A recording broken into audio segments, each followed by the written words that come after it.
de Howard Philip Lovecraft. Estoy escribiendo esto bajo un esfuerzo mental considerable, ya que esta noche no seré más un ente vivo.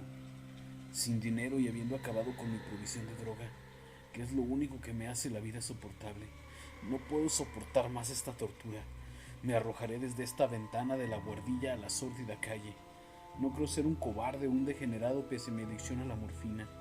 Cuando hayan leído esta página garabateada con atropello, se podrá adivinar, aunque nunca se den cuenta plenamente, por qué debo buscar el olvido de la muerte.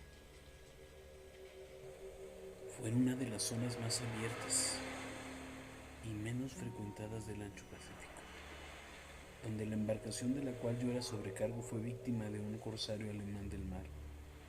La Gran Guerra apenas estaba entonces comenzando, y las fuerzas oceánicas de los hunos aún no se habían hundido en su degeneración posterior. De modo que nuestro barco fue capturado legalmente y nuestra tripulación tratada con toda la imparcialidad y la consideración debida a prisioneros de guerra. En efecto, tan liberal era la disciplina de nuestros opresores que 5 días más tarde conseguí escaparme en un pequeño bote con agua y provisiones suficientes para un tiempo. Cuando al fin me encontré libre y a la deriva, tenía poca idea de cuál era mi situación. Navegante poco experto, de manera muy vaga sabía calcular por el sol y las estrellas que estaba al sur del Ecuador. No sabía en absoluto en qué longitud, y no se divisaba isla ni costa alguna. El tiempo se mantenía grato, y durante incontables días navegué sin rumbo bajo el sol abrasador, con la esperanza de que pasara algún barco, o de que me arrojaran las olas a alguna región habitable. Pero no aparecían ni barcos ni tierra.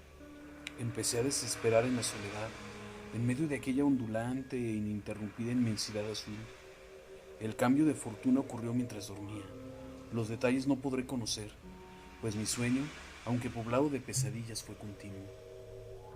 Cuando al fin desperté, descubrí que me encontraba medio succionado en una especie de lodazal viscoso y negruzco, extendido a mi alrededor, con monótonas ondulaciones hasta donde alcanzaba la vista, en el cual se había adentrado cierto trecho mi bote.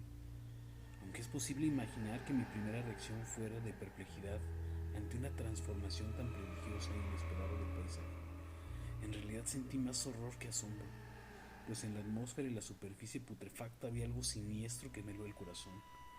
El lugar estaba lleno de peces descompuestos y otros animales poco identificables que se veían emerger en el cieno de las interminables llanuras. Quizá no sea posible transmitir con meras palabras la indecible repugnancia que podía reinar en aquel absoluto silencio y la estéril inmensidad. Nada alcanzaba a oírse, nada había a la vista, salvo una vasta extensión de legamo negruzco. Si bien la absoluta quietud y la uniformidad del paisaje me producían un terror nauseabundo. El sol ardía en el cielo, cielo que me parecía casi negro por la ausencia cruel de nubes. Era casi si reflejara la ciénaga tenebrosa que tenía bajo mis pies. Al meterme al bote encallado, me di cuenta que solo una posibilidad podía explicar mi situación. Merced a una conmoción volcánica, el fondo oceánico había emergido a la superficie, sacando a la luz regiones que durante millones de años habían estado ocultas bajo el mar, insondeables profundidades del agua. Tan grande era la extensión de esa nueva tierra emergida debajo de mí que no lograba percibir el más leve rumor de oleaje, por mucho que agudizaba el oído. Tampoco había aves marinas que se alimentaran de aquellos peces muertos.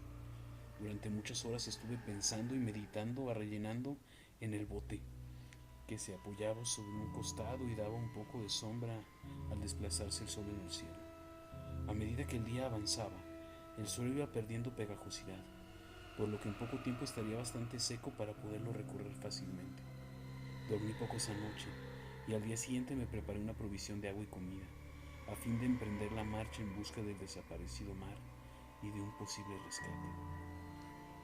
A la mañana del tercer día comprobé que el suelo estaba bastante seco para andar por él con comodidad. El hedor a pescado era insoportable, pero me tenían preocupados cosas más graves para que me molestase ese desagradable inconveniente, y me puse en marcha hacia una meta desconocida.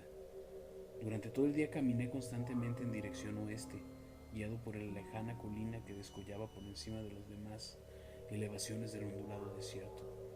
Acampé esa noche y al día siguiente proseguí la marcha hacia la colina, aunque parecía escasamente más cerca que la primera vez que la descubrí.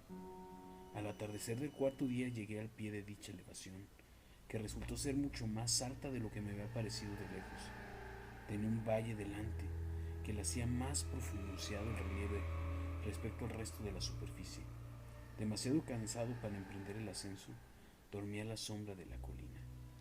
No sé por qué, mis sueños fueron muy salvajes esa noche, pero antes que la luna menguante, fantásticamente gibosa, hubiera subido muy alto por el este de las llanuras, me desperté cubierto de un sudor frío, debido a no dormir más.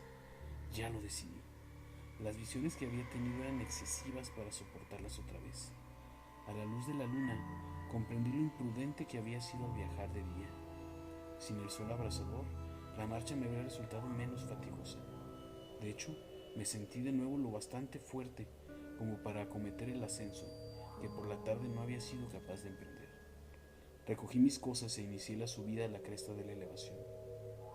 Ya he dicho que la ininterrumpida monotonía de las ondulaciones y de las llanuras era fuente de un vago horror para mí, pero creo que mi horror aumentó cuando llegué a lo alto del monte y vi al otro lado una inmensa cima o cañón, cuya oscura concavidad aún no iluminaba la luna. Me pareció que me encontraba en el borde del mundo, encrutando desde el mismo canto hacia un caos insondable de noche eterna.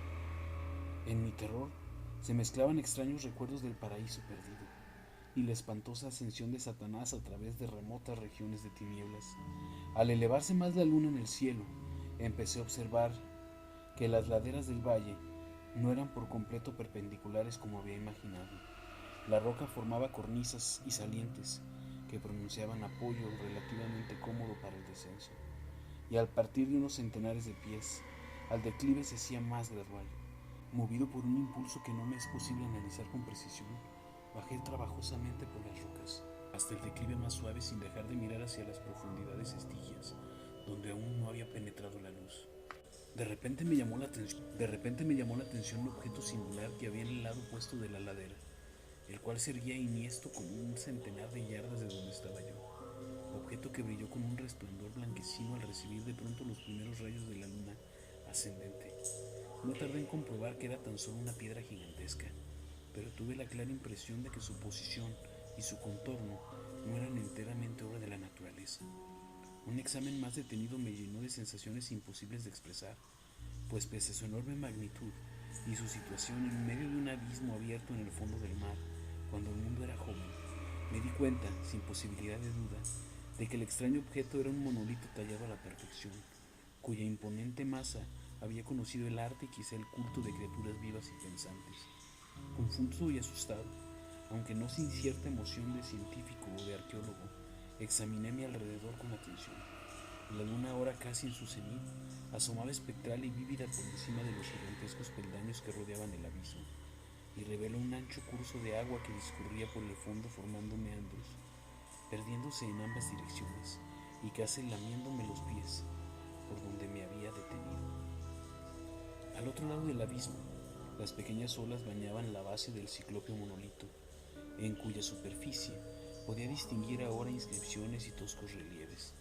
La escritura pertenecía a un sistema de jeroglíficos desconocido para mí, distinto de cuanto yo había visto en los libros, y consciente en su mayor parte en símbolos acuáticos esquematizados, tales como peces, anguilas, pulpos, crustáceos, moluscos, ballenas y demás. Algunos de los caracteres representaban evidentemente seres marinos desconocidos para el mundo moderno, pero cuyos cuerpos en descomposición había visto yo en la llanura sumergida del océano. Sin embargo, fueron los relieves los que más me fascinaron, claros y visibles al otro lado del curso del agua, a causa de sus enormes proporciones. Había una serie de bajorrelieves cuyos temas habrían despertado la envidia de un doré. Creo que estos seres pretendían presentar al hombre, al menos cierta clase de hombres, aunque parecían como retosando, como peces en las aguas de alguna gruta marina, o rindiendo homenaje a algún monumento monolítico bajo el agua también. No me atrevo a descubrir con detalle sus rostros y sus cuerpos, ya que el mero recuerdo me produce váguidos, más grotescos incluso que los que podría concebir la imaginación de un Poe o de un Bulwer. Eran destacadamente humanos en general, a pesar de sus manos y pies palmeados, sus labios espantosos, anchos y flácidos, sus ojos abultados y vidriosos, y demás rasgos de recuerdos poco menos agradables. Curioso, pero parecían cincelados sin la debida proporción con los escenarios que servían de fondo, ya que uno de los seres estaba en la altitud de matar a una ballena de tamaño apenas mayor que él.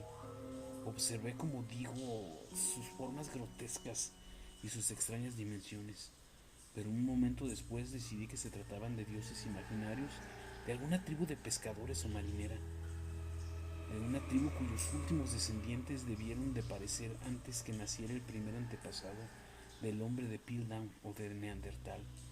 Aterrado ante esta visión inesperada y fugaz de un pasado que rebasaba la concepción del más atrevido antropólogo, me quedé pensativo, mientras la luna bañaba con misterioso resplandor el silencioso canal que tenía ante mí.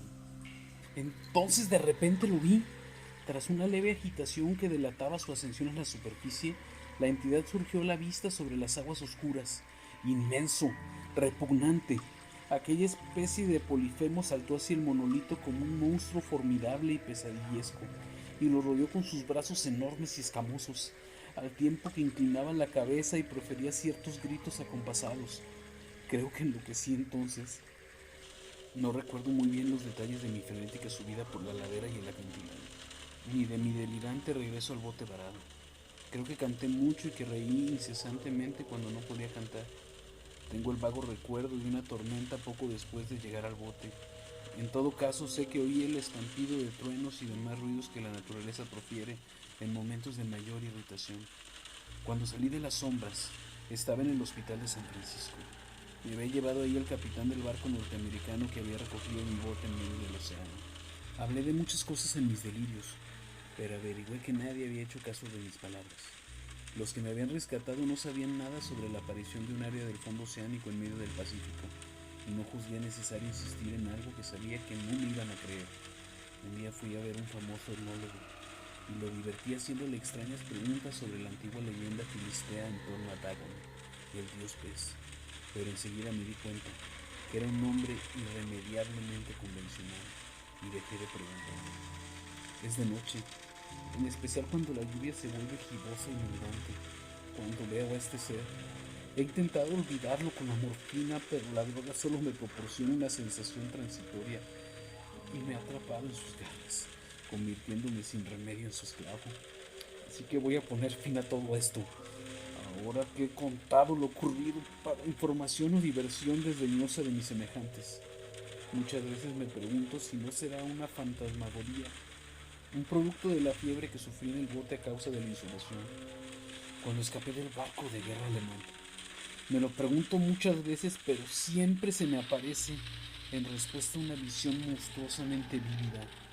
No puedo pensar en las profundidades del mar sin estremecerme ante la espantosa entidad que quizá en este instante se arrastra y se agita en su lecho fangoso, adorando a sus antiguos ídolos de piedra y esculpiendo sus propias imágenes detestables en obeliscos submarinos de mojado granito. Pienso en el día que emerjan de las olas y se lleven entre sus garras de vapor humeante a los indeznados restos de la humanidad exhausta por la guerra.